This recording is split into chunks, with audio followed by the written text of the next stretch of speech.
Good day, I am Trevor Kwashi, and today my group members, Donnell Griffith and Yobel Van Hannigan, and I will be presenting for the course Sociology of Health and Illness.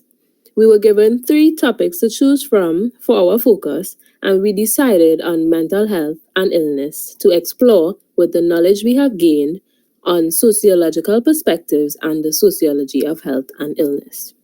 Now I will define what is mental health. Mental health.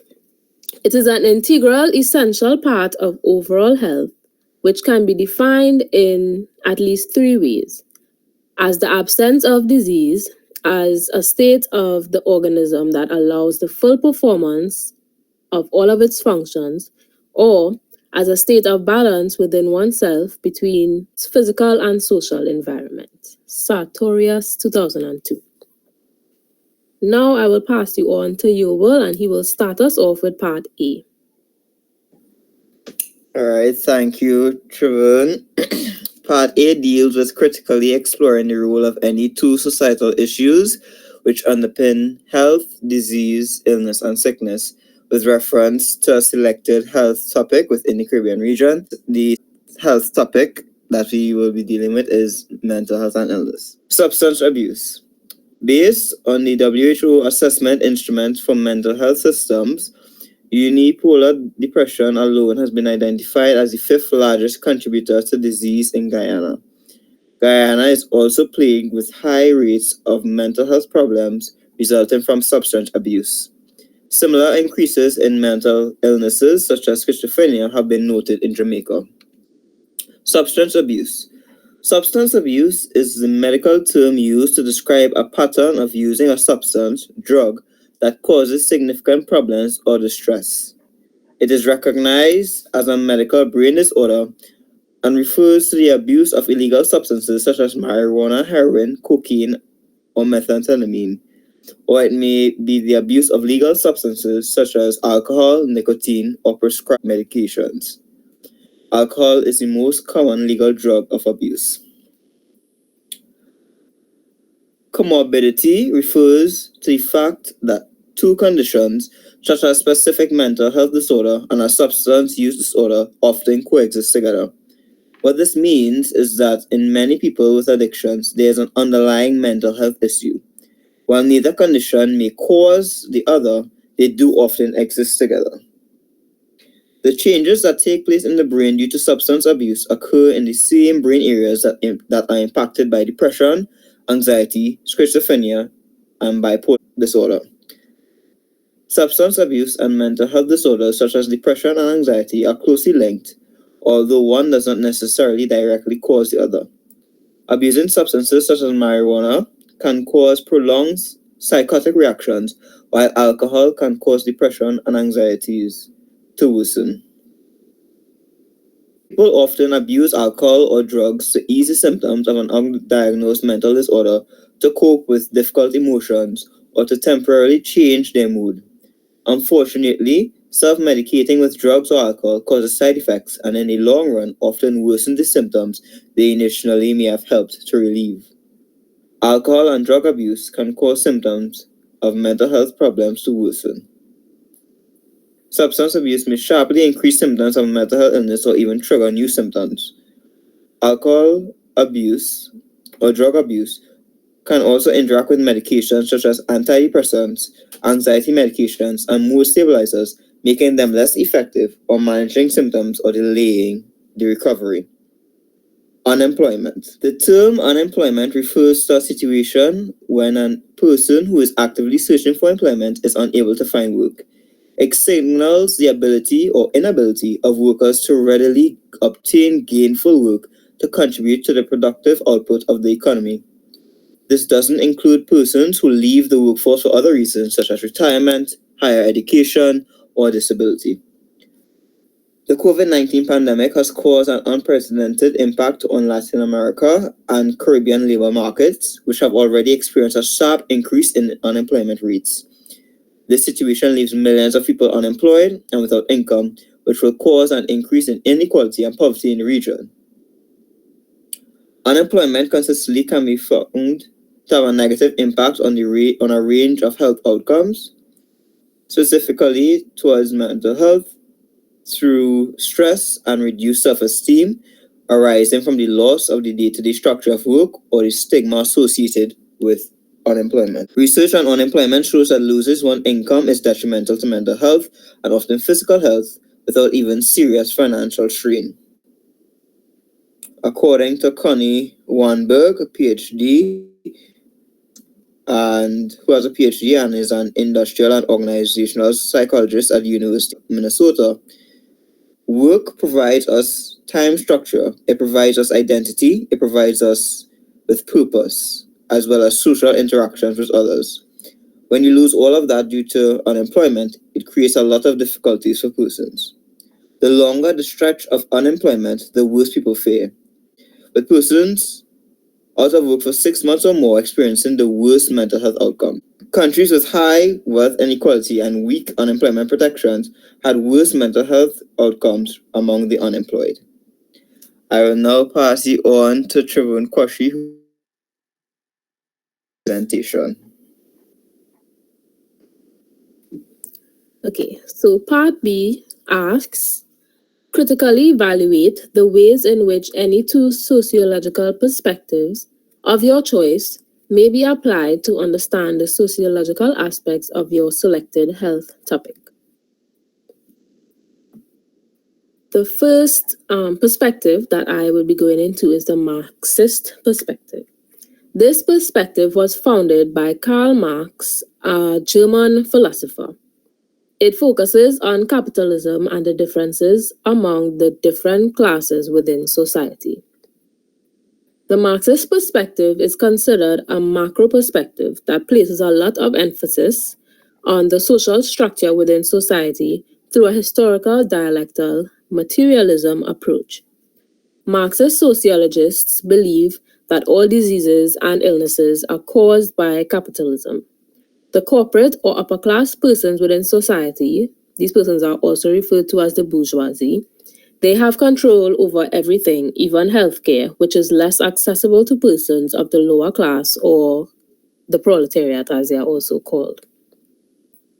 In terms of health, this perspective focuses on the inequality when it comes to the quality of one's health and healthcare services delivered to them.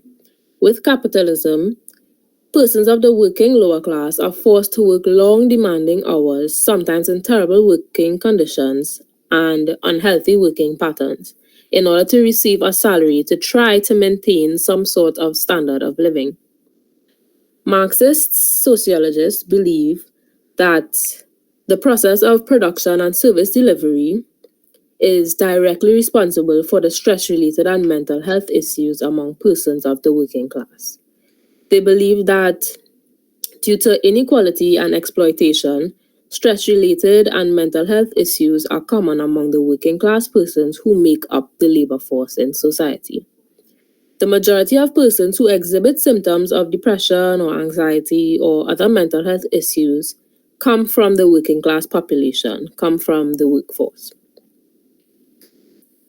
Added to this, the working class persons also do not have equal access to healthcare and resources to maintain good health, according to Marxist sociologists. The medical field is controlled by the bourgeoisie and they are fueled by making profit. Hence, cost-effective healthcare services are not easily accessible to all persons, especially those of the working class who may not have the resources needed to be able to afford specific medical treatments or services that they are in need of. The working class has social and economic vulnerabilities and disadvantages when it comes to healthcare. In other words, this all means that persons from the working class are more likely to get sick, and when they do, they have fewer chances of survival as compared to the rich who can afford medical services and increase their chances of survival. This applies to mental health as well, even though the working class is more susceptible to mental health issues. The bourgeoisie, if diagnosed with a mental disorder, can afford the expensive medicine and treatment required to live a regular life, according to Bilton 2006. So, the other perspective that I will be discussing is the interactionist perspective on mental health and illness. The symbolic interactionist approach emphasizes that health and illness are social constructions. The interactionist perspective, also called the symbolic interactionist perspective or approach, places emphasis on the idea that health and illness are both socially constructed terms that are influenced by how society views or treats persons with a suspected or medically diagnosed illness. So, interactionists focus on the meanings that people attribute to what is considered an illness. The meanings, interpretations, and the views imposed on certain illnesses will determine whether it would be considered legitimate or illegitimate. An example of this would be the way that Caribbean people react to depression as a mental health illness. Well, a mental illness. Often, when a Caribbean child expresses feelings or symptoms of depression, it is not really taken seriously. This is because it is believed, and I quote, you can't be depressed because you have food, you have clothes, and you have a roof over your head, unquote. Under interactionism, there are two terms often mentioned. These two terms are medicalization and demedicalization.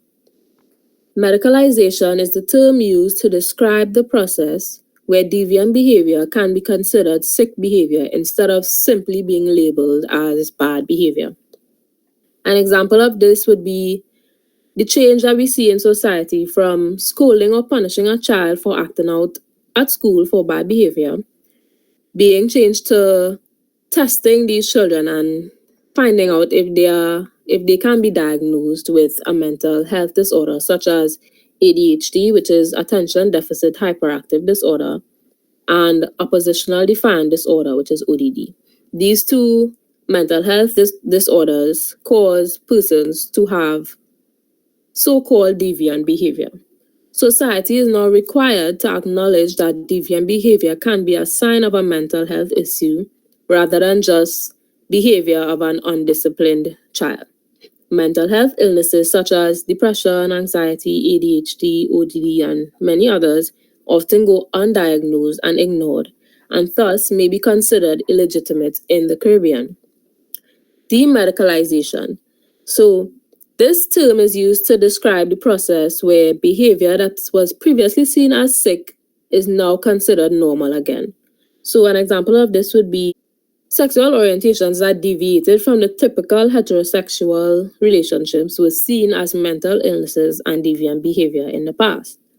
But through demedicalization, homosexuality and other quote unquote sexual deviations like fetishisms or transvestisms are no longer seen as mental illnesses, but rather just normal choices and interests.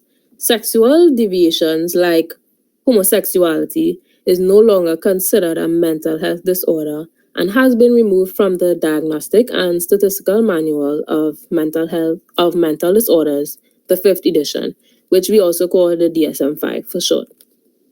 However, it is worth mentioning that in the Caribbean, this does not fully apply. Sexual deviations are still not widely accepted by many and are still considered wrong or terrible, even though it is not medically classed as an illness anymore. Added to this, we hear many stories of bullying, assault, or even murder of persons who claim or who showed differing sexual orientations or preferences within some societies. So this further shows evidence that society determines what is acceptable or not and how interactions are with these persons, proving the relevance of the interactionist perspective of mental health and illness. Also, the interactionist perspective is closely linked to the labeling theory, as both state that illness is determined by social belief and constructs. Patients go to doctors when they face health issues. This process involves discussions and negotiations between the client and the doctor to figure out a way forward in dealing with an illness. After negotiation occurs between the professional and the patient, The label is prescribed by the professional, and this influences how the patient is treated by the family and within society. The label will affect how society treats and interacts with the patient moving forward. This shows that labeling can influence how society interprets and reacts to illnesses. So, this is why I mentioned before that interactionist perspective and labeling go hand in hand. This can be seen in Trinidad and Tobago and by extension the wider Caribbean with stigmatization. If a person is diagnosed or labeled with having schizophrenia or another mental illness that affects behavior, Caribbean persons tend to label them negatively using words such as crazy or mad or insane. There is a stigma within the Caribbean society when it comes to mental health. Even when persons have to visit St. Anne's Medical Hospital in St. Anne's in Trinidad and Tobago, they are instantly met with or attacked with phrases such as, "That's a madhouse, so you must be going mad, you must be insane." All of this leads to negative self perceptions, and as well as the self fulfilling prophecy, it also leads to hopelessness and worsened mental health in persons. It is important to acknowledge, however, that within recent times, persons have been breaking society's stigma when it comes to mental health. It has become a bit more acknowledged, and persons have been starting to accept assistance when it comes to their mental health, especially because the COVID-19 pandemic has had caused a rise in mental health issues. Now I will pass you on to Donnell, who will be doing part C. Okay, so Patsy asks, what specific recommendations would you make based on your sociological understanding of health education and health promotion to address your selected health topic within the Caribbean? So, what is health promotion? The goal of health promotion is to improve a patient's overall well being.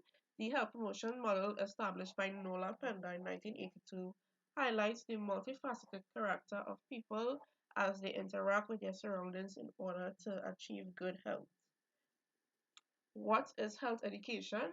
The WHO Health Promotion Glossary defines the overall purpose of health education is to develop skills that demonstrate the political feasibility and organizational possibilities of various forms of action to address social, economic, and environmental determinants of health, in addition to increasing knowledge about personal health behavior. So the first recommendation we'll be looking at is the development of mental health programs targeted at vulnerable and marginalized populations. So these groups within society may require specialized assistance when it comes to access to health promotion and education. They include people living in poverty, people living with HIV and AIDS, refugees, ethnic minorities, trafficked children and adults, commercial sex workers, and people with disabilities. In the creation of health promotion programs, oftentimes there's little to no consultation with the vulnerable groups themselves when designing programs. People with mental health conditions such as schizophrenia, bipolar disorder, and other social and mental issues have been largely ignored as a target of developmental programs, despite their vulnerability. Mental health reform necessitates the creation of programs aimed specifically at empowering persons with mental health illnesses to achieve full citizenship and social inclusion. In collaborating with these groups, in depth knowledge of their culture and practices can be taken into consideration that can in turn equip policymakers in creating programs targeted to them.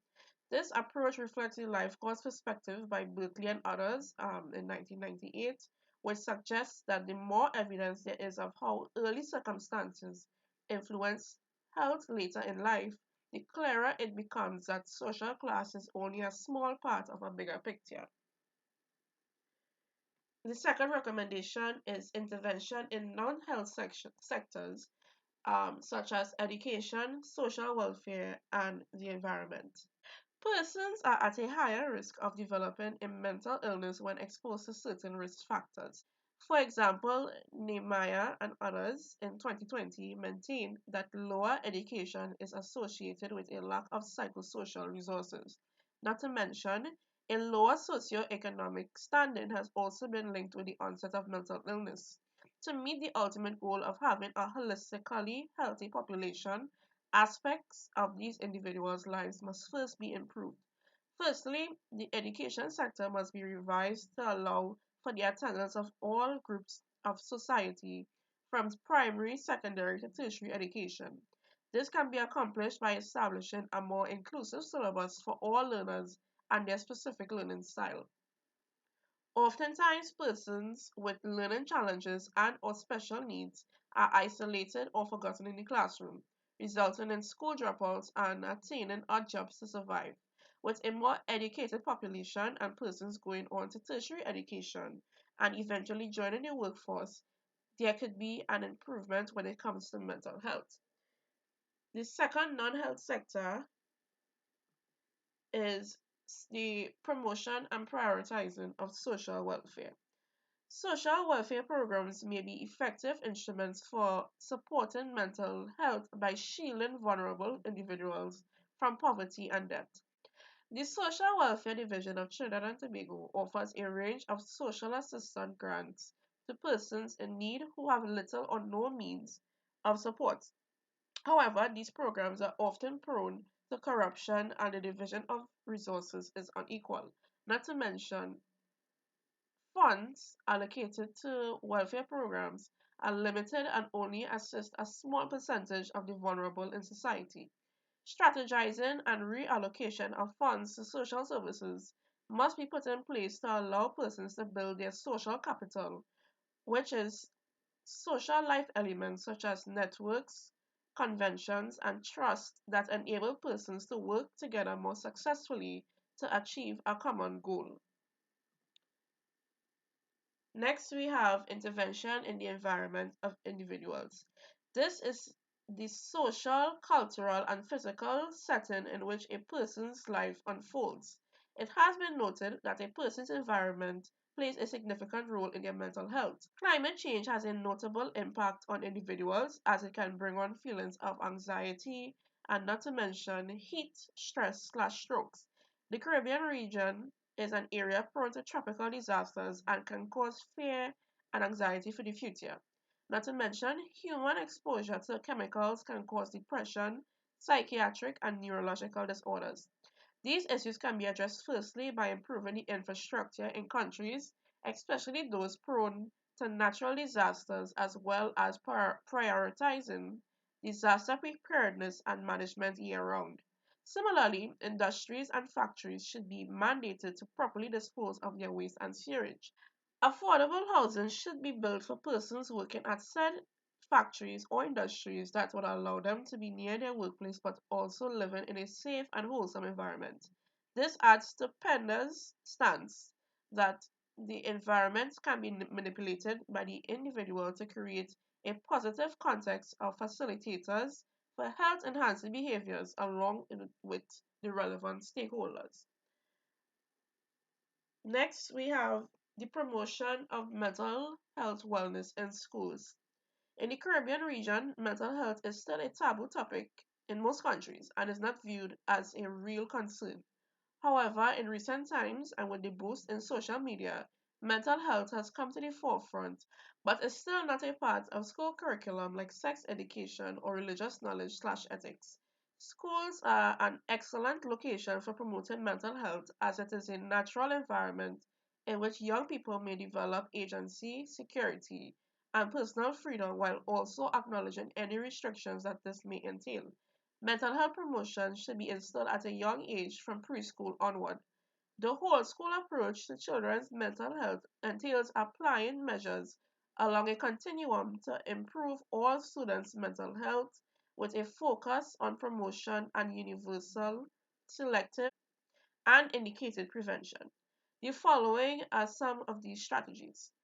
So, firstly, we have the strengthening of mental health, social, and emotional well being through mental health promotion techniques for the general public or a complete population. For example, school or community based programs that promote emotional and social competence as well as the ability to cope with adversity. Next, we have the promoting the positive development of all children and youth, as well as increasing protective factors for mental health through universal prevention strategies. So, for instance, worldwide initiatives such as bullying prevention or workshops for parents on how to speak with their children about substance use prevention. Next, we have using targeted preventative tactics to subgroups of children and teens who have a substantial risk factor for mental health disorders. So, for example, support groups for children who have lost a parent or have gone through a divorce. And lastly, in individual children and teens with substantial signs of mental health problems should receive interventions through recommended preventative techniques, and this can be done with early intervention for children with high rates of aggressive behavior disorders. So next we have Yobel doing part D.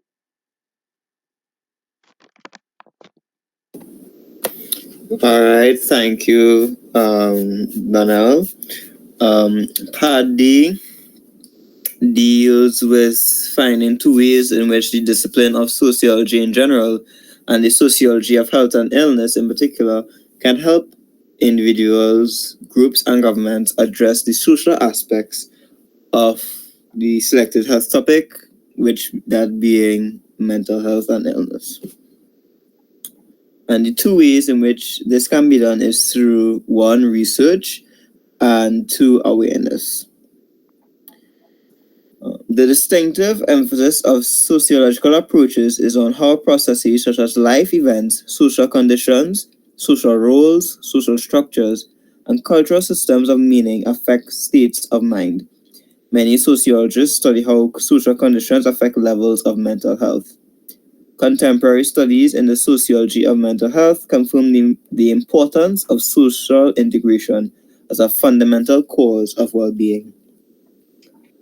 Sociological approaches share the idea that mental health and illness is not just qualities of individuals, but also stem from various aspects of social circumstances, such as what social groups persons belongs to, what historical periods and societies they live in, what cultural values they hold, how likely, and these influence how likely they are to become mentally ill, the kinds of problems they are likely to develop, what they do if they do develop these mental difficulties, and the kinds of help available to them.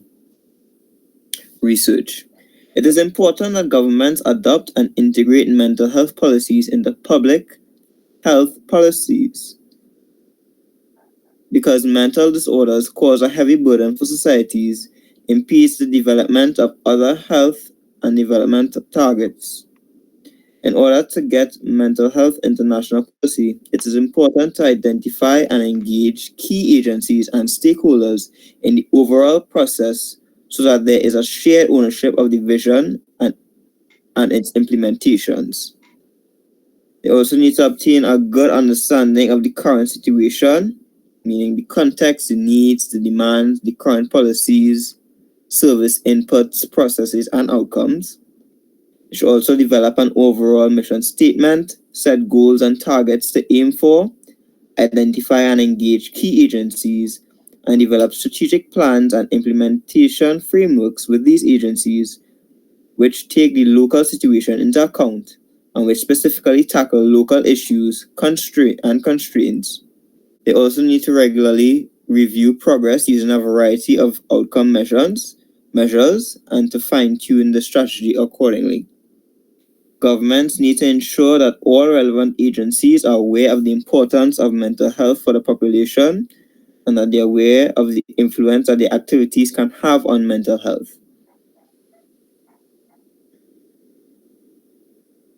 There's also a need for the appropriate coordination between the relevant agencies. This coordination is often in place for mental health programs, despite mental illnesses forming the greatest burden across the population. It can be helpful to ensure mental health is included in generic health reforms that are occurring, such as the development of health information systems, optimization, quality standards, and basic training standards. Awareness. Social causes of poor mental health lie in persistent living conditions that are noted in ongoing circumstances. For example, people living in social environments that feature high rates of poverty, neighborhood instability, crime rates, dilapidated housing, and broken families are likely to have higher rates of psychological distress, which will impact mental health. Studies show that stigma against mental illness is still powerful, largely due to media stereotypes and lack of education, and that people tend to attach negative stigmas to health conditions at a far higher rate than that of other diseases and disabilities such as cancer, diabetes, or heart disease. Stigma affects not only the number of persons seeking treatment, but also the number of resources available for proper treatment. Stigma and misinformation can feel very overwhelming and are obstacles for persons who are struggling with a mental health condition. Awareness removes a significant barrier to successful coping with mental health illnesses. Having persons see an individual struggling with mental health illnesses as an individual and not as an illness can make the biggest difference for someone who is struggling with mental health. It also helps ensure that these individuals have the same rights and opportunities as other members of society. According to the National Institute of Mental Health, mental illnesses are commonplace, with nearly 1 in 5 adults in America living with a serious mental illness. One half of the chronic mental illnesses begin at the age of 14, with 3/4 by the age of 24.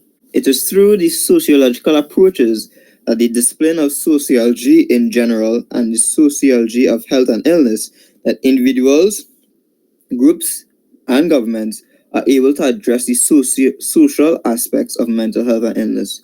For example, through research and awareness, government have realized that a large portion of its citizens are going through life with undiagnosed mental health illnesses, mainly due to lack of education,